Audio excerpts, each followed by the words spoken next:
What's up, everyone? Lately, I've been seeing a ton of free pallet projects all over the place, and I thought, why not give it a shot myself? So I grabbed some discarded pallets that my friend Armand gave me and turned them into a stunning $3,000 artwork. And guess what? I gave it away.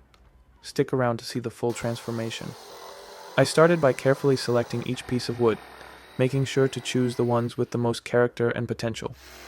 Once I had all my pieces, I grabbed my jigsaw and got to work. I wanted something to be approximately 110 centimeters by 90 centimeters, or about 43 by 35 inches for my American friends.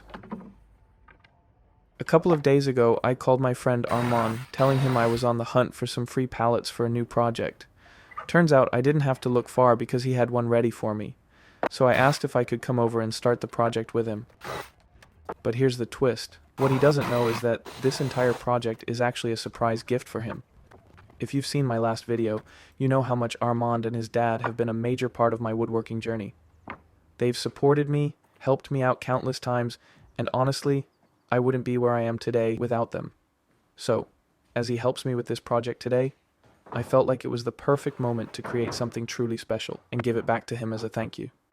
I'm carefully inspecting each wooden piece, taking my time to ensure every detail is just right, visualizing the overall design in my head while keeping an open mind for adjustments. During this process, I noticed a few nails still embedded in some of the wooden pallets, which could affect both the assembly and the final look of the piece. To keep everything clean and safe, I'm grabbing my pliers to carefully remove each nail, making sure the wood is fully prepped before moving forward. Once that's taken care of, I'll dive deeper into the creative phase, experimenting with different patterns and layouts. I'll be shifting the pieces around, playing with contrasts and symmetry to find the most balanced, visually striking design possible. My friend Armand joined in to lend a hand. He's carefully cutting off the rough edges of each wooden piece to ensure clean, precise lines before I can start gluing them together. While he focuses on that, I'm grabbing the steel stand to make sure the pallets lay perfectly flat during the gluing process. This stand isn't just for alignment, it also allows me to apply strong, even pressure, squeezing the pieces together as tightly as possible. This is the most critical part of the build. If the pieces aren't pressed firmly enough, the glue won't bond effectively over time, risking the durability and strength of the entire artwork.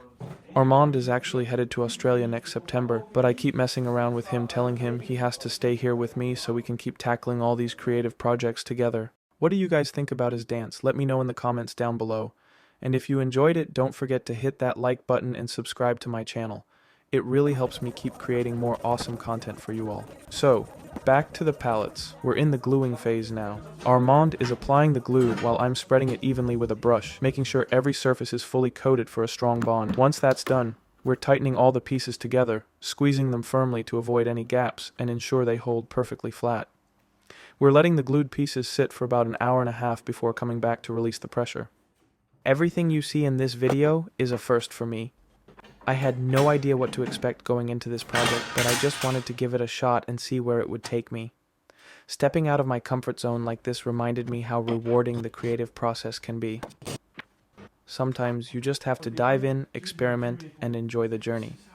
Give it a try yourself, whatever it is you want to do, but you're too scared to dive in. This is the right time. Since pallet wood isn't the strongest or most durable material, I'm taking an extra step to reinforce it. To make the entire piece sturdier and ensure it lasts over time, I'm adding a solid frame to the back. This frame will help support the structure, prevent any warping, and give the artwork the stability it needs. It's such a pleasure working in Armand's workshop. They've got all these high-quality tools and fancy equipment that really make the whole process so much easier. And once we wrapped up at Armand's, it was time for me to head back home and continue working on the project from there. Welcome to my dust and epoxy room.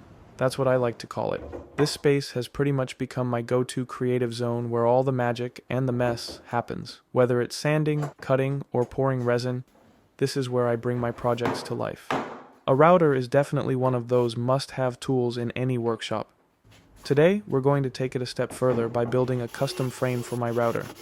This setup will allow me to flatten the pallet surface evenly, ensuring a perfectly smooth finish without any uneven or unbalanced pieces. Having a flat surface is crucial for both the visual impact and the structural integrity of the final artwork.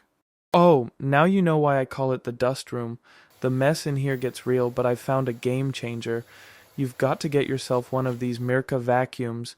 It actually came with my sanding machine, but it's so powerful that I've started using it on its own for all kinds of cleanups around the shop. Definitely a must-have if you're working with wood or epoxy as much as I do. Now I'm moving on to the sanding process. I'm starting with a 40 grit sandpaper, which is pretty aggressive but perfect for this stage. It helps remove any rough spots, tool marks, and leftovers from the router, getting the surface much closer to that smooth finish I'm aiming for. As you can see, I went a bit too deep with the router and ended up leaving some marks on the surface. But no worries, it's nothing I can't fix. I'm just going to clean them up carefully and then apply some wood plaster to fill in those spots. Once that's dry, a bit more sanding will smooth everything out perfectly. I'm now moving on to a 120 grit sandpaper. This finer grit helps smooth out the surface even more after the rough sanding. In case you didn't know, I'm an artist. I mainly work with airbrush on wood, and what you're seeing me draw right now is actually my signature pattern. If you check out my Instagram page, which I'll link in the description below, you'll notice I use this design every time I paint. It's become my creative signature, a way for me to express myself and my ideas while making each piece instantly recognizable as mine. It's more than just a design, it's a part of my identity as an artist. Just a bit more sanding and then I'll be flipping the piece over to work on the backside.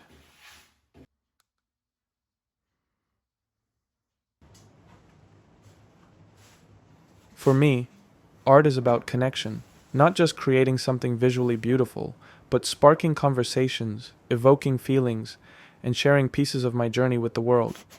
It's about translating emotions into visuals, telling stories that resonate, and leaving a personal mark in every piece I create.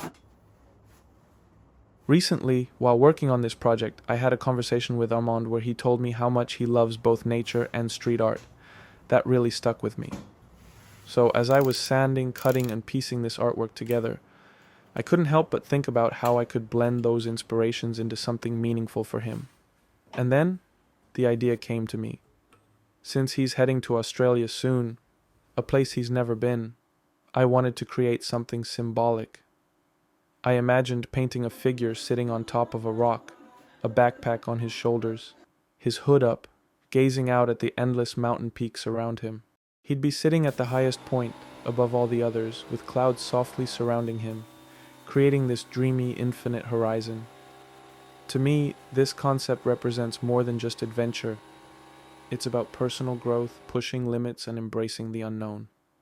It's about reminding him that as he sets off on this new chapter, the climb is his, the view will be worth it, and the journey itself is the most important part. Back to the painting.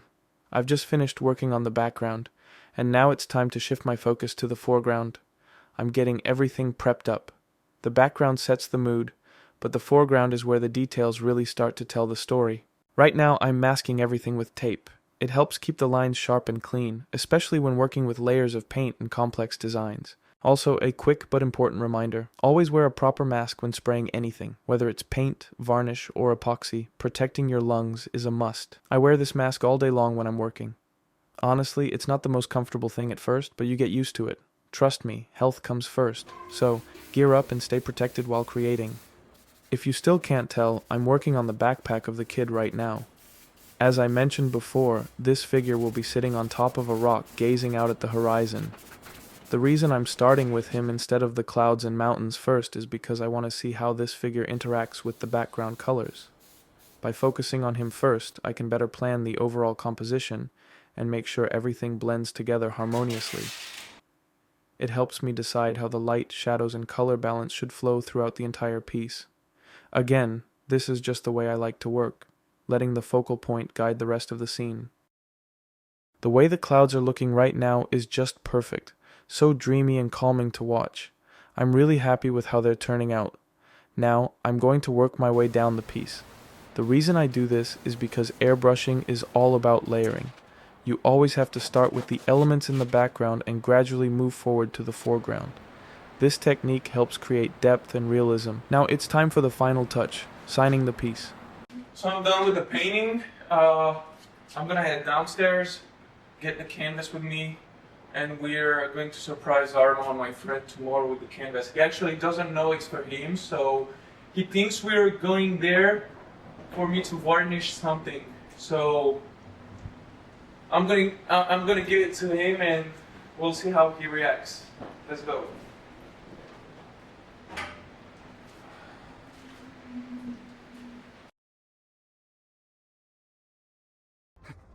Attends, j'arrive, je te dis.